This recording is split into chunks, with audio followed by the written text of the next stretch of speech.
ఈ వీడియో మాత్రం మన అధికారులకు చేరేంత వరకు షేర్ చేస్తూనే ఉండండి.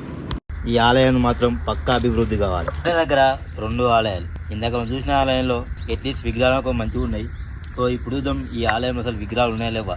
దయచేసి ఈ వీడియో ప్రతి ఒక్కరు షేర్ చేయండి. మన తెలంగాణలో కనుమరుగు అయిపోయిన టెంపుల్స్ చాలా ఉన్నాయి. ప్రతి ఒక్క టెంపుల్ని బయటికి చూద్దాం. మనం ముక్కలై పడి ఉన్న నంది విగ్రహం, ఇక్కడ ఆలయం ఉంది కానీ అందులో విగ్రహాలు లేవు. ఈ ఆలయంలో ఉన్న విగ్రహాలు తీసుకుపోయి మన వేస్తంబల గుడిలో నిర్మించారు. నా బలం మొత్తం పెట్టి జరగలేదు. ఇలాంటి వాటిని ఇంత కరవేసాలంటే మనకే సిగ్గుచేయాలన్నమాట. మనం హిందువులమై ఉండి మన ఆలయాన్ని మనం చక్కగా చేసుకుంటామంటే ఆ తప్పు మనది. నేనైతే రెడీ ఉన్నా శుభ్రం చేయడానికి. మీరు రెడీ ఉన్నారా?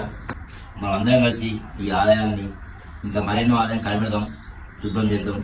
మన తెలంగాణలో ఎంత పవరో అందరూ చూపిద్దాం. మన ఇందులో ఏందో అది కూడా చూపిద్దాం. లొకేషన్ ఎక్కడో కాదు, మన మూడు నుంచి జస్ట్ 20 కిలోమీటర్స్ మాత్రమే. ఎవరైతే మేడం దగ్గర పోతున్నారో వాళ్ళు మాత్రం పక్కా విజిట్ అవ్వాలి టెంపుల్ని. ఈ ఊరి పేరు వచ్చేసి ఎండి గోస్పల్లి.